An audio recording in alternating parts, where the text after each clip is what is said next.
absolutely no worries here. So we just... I have my notes. Yeah, great. We just watched your film and we actually have a lot of questions. It was like at the very first place we selected it because I think it resonates with what's happening with Ukrainian refugees right now.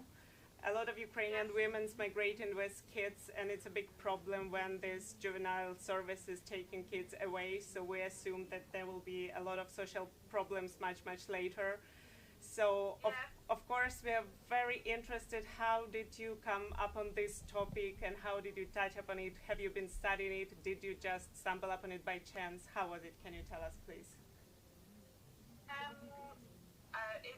As my job was written out and I had to meet my my boss, she said, I want to do this research project on these children that have been taken away, but we still had to do all the proposal, and then we did it, and so we were able to do this project. But it was financed by the government because on 2017 there was this reappraisal act where they wanted to invest money on research projects on this topic, because there are almost no research projects on this.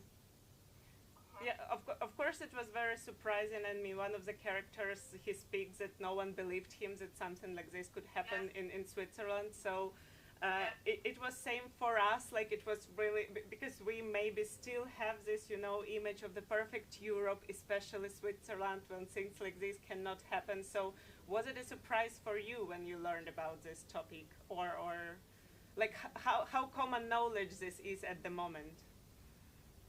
It depends. If you're a social scientist, maybe you know, or if you studied history, but otherwise people don't really know. And it's the generation of my parents who have been placed as as children. So not my parents, but the generation. So they are maybe 60 years old now. So they're still alive, but most of the people who have lived this and they're affected are no longer alive, because this goes on since hundreds of years.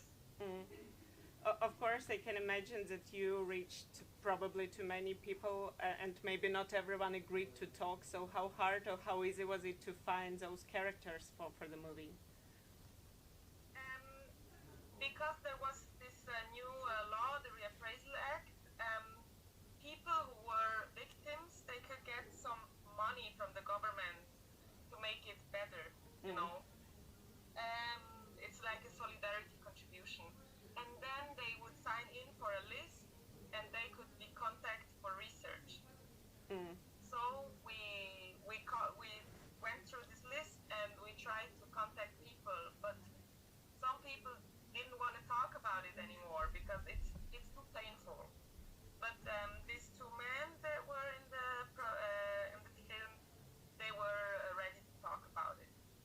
And there were also a lot of women, but all the women I interviewed, they also had a lot of sexual abuse, so they didn't want to talk about it on camera. And so that's why the men, even though these two men also had sexual abuse, it's not in the film, but they also had this, but they were more relaxed to talk about it. Yeah, I mean, you can feel while watching that there are so many things left unsaid even in their stories, and that they have emotional difficulties talking about it. But how you as a director, how you managed to build the connection with them, how much time did you spend with them before filming, or like how did you react, you know, when you stop the camera after they tell all these very sensitive stories? What is your approach as a human and as a director? So I had this ethnographic approach and the participatory approach. So it was very important to me that this was our film, not my film. So I said, if you want to do it's going to be your film. I don't want it to be my film. And then we said, okay, let's sit down and let's write on a paper whatever do you want to see in your movie, or whatever you want to be inside, and which places. And so we made the storyboard together. And I think this helped, because this topic is so sensitive.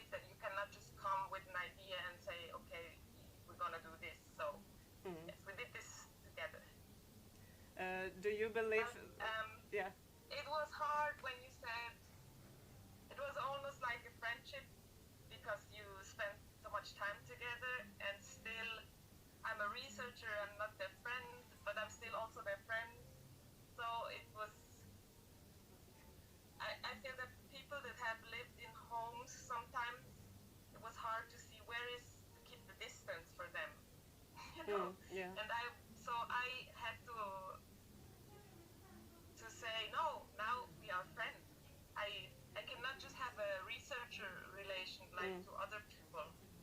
So you have to become friends. You know what I mean? Yeah, yeah, of You course. cannot keep the same distance as if you would talk about another topic. Yeah. Yes. And so they willingly took part in this creation of the film, and Yes. and Luke, he also works on his performances and theater plays. So do you think that, because again, it's a topical theme for Ukraine and for many other countries and circumstances, but do you think that art eventually, in any form, can be a therapy for people, and it's worth doing more social initiatives involving them into either making films or plays or any other form of art? Of course, because art is a way to express yourself. You can do it in so many ways. You can do it with words, but you can also draw or whatever. So I think art can be very therapeutic. Yes, yes. I will ask maybe somebody has some more questions. У мене є питання, можете перекладати. I will translate in a moment. Yeah.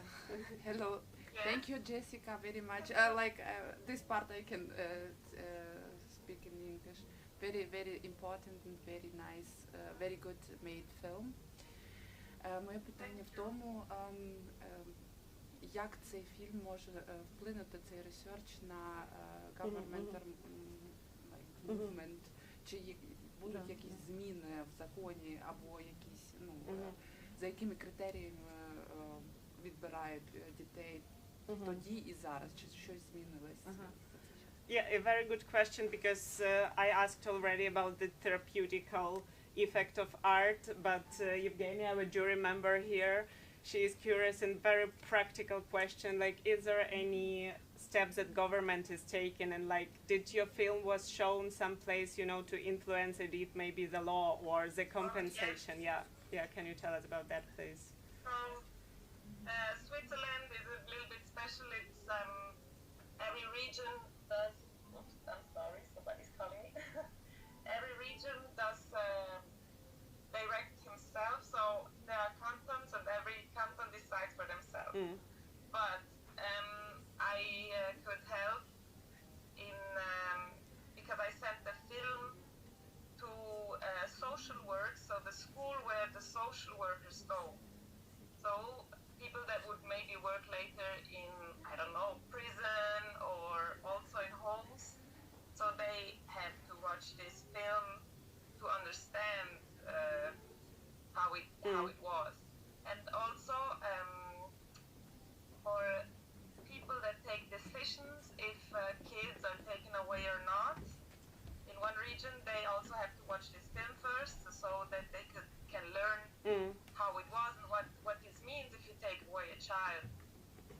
Yes. So that's what I'm doing now, and it's interesting because, you know, you just make a film and think, well, maybe it has no impact, but this one really has an impact.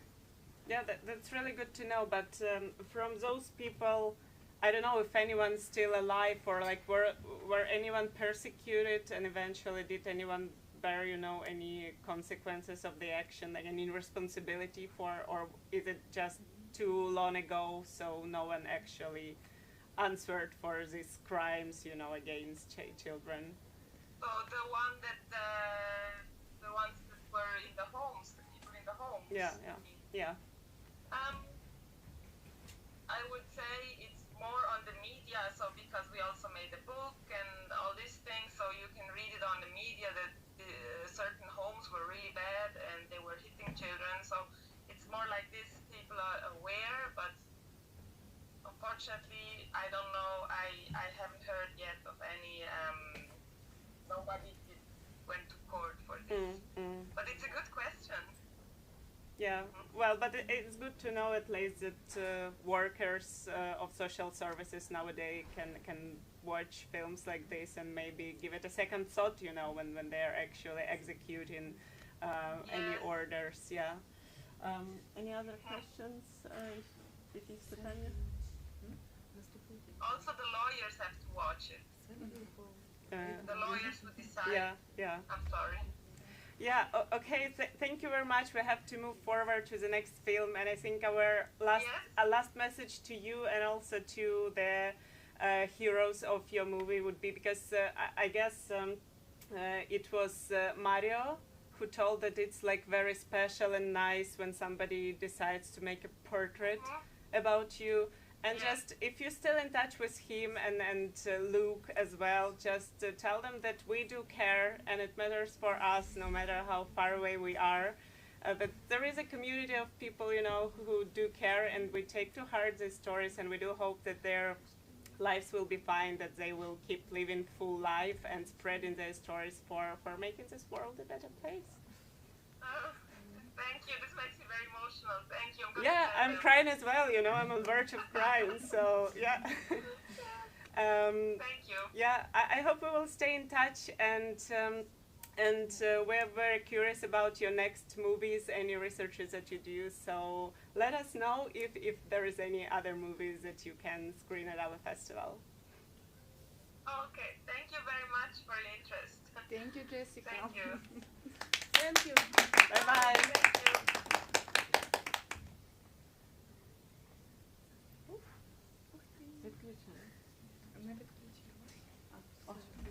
Ой, я ж розплакала. Да, я теж.